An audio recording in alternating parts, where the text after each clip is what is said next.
Welcome to Login to Learn podcasts, North Lanarkshire Library's Learning Takeaway.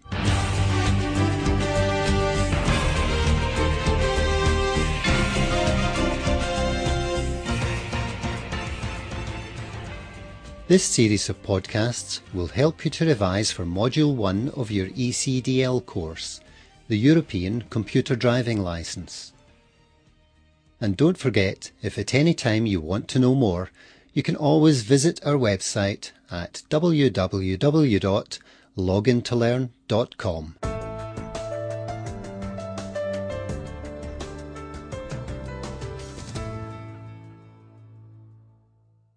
This podcast will provide you with information on computer viruses, including what they are and ways you can avoid them. A computer virus is a piece of malicious software code introduced to a computer system with the ability to spread itself to other computers.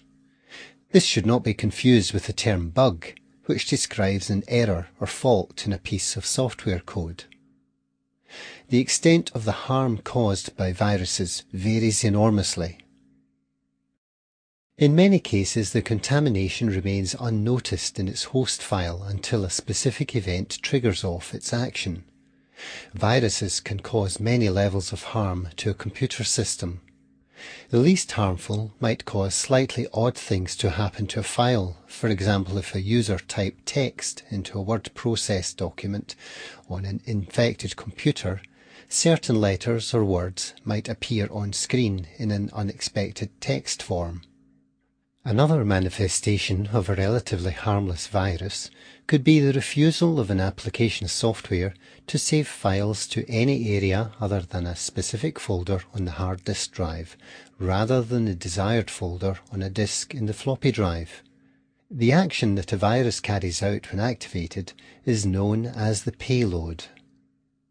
At the other end of the scale, a virus might lie dormant until the built-in clock within a PC reaches a certain time on a certain date, or possibly until the computer has been restarted a certain number of times, and then become active.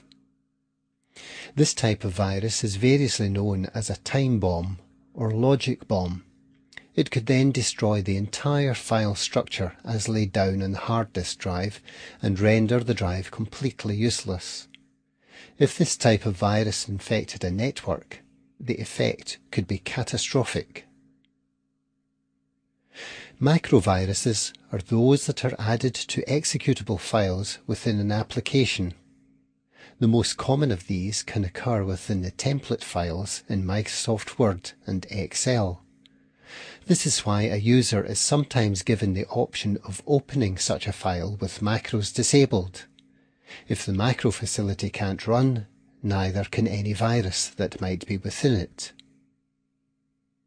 A worm is a type of virus that does not affect files, but replicates itself within a system so many times that it simply clogs up the system resources. A Trojan horse virus is so called because it is disguised as a file that a user would be particularly tempted to open. For example, a game or a graphics file. Currently, the most common type of virus is one that arrives in an email attachment, installs itself within the recipient's Outlook or contacts address book, and automatically emails itself to some or all of the email addresses it finds there. These viruses are particularly effective since the recipient may not realize that the virus has arrived, or they have spread the infection onwards. The new victims are less likely to be suspicious of attachments emailed to them by a known contact. Viruses can only become active within a system if they are introduced to the system from outside and then subsequently activated. It therefore follows that the only pathways available to viruses are via input devices such as floppy disks, CDs or DVDs, or the Internet. If genuine application software from reputable sources only is installed on a PC, in theory there should be no danger. If, however, disks containing applications or files are borrowed or acquired from dubious or unknown sources, the chance of them containing viruses is much greater. As indicated, emails received with file attachments are now a prime source of viruses and should be treated with particular caution, as should any files downloaded from the World Wide Web that have a .exe extension. This extension identifies executable files, that is, files that are actual programs that will open up and run. If the file contains a virus, the virus will run with the program.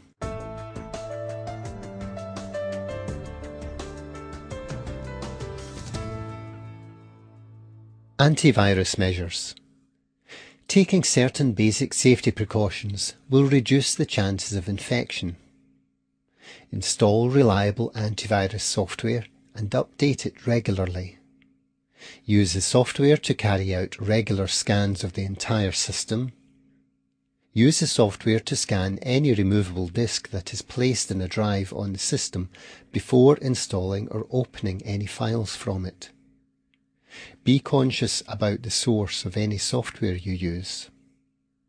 Save any files downloaded from the internet either to a floppy disk or to the hard disk drive and scan them with antivirus software before opening them. Be particularly suspicious of any email messages containing attachments from an unknown source. Even be suspicious of any email messages from known sources. Do not open anything suspicious. Virus scan everything.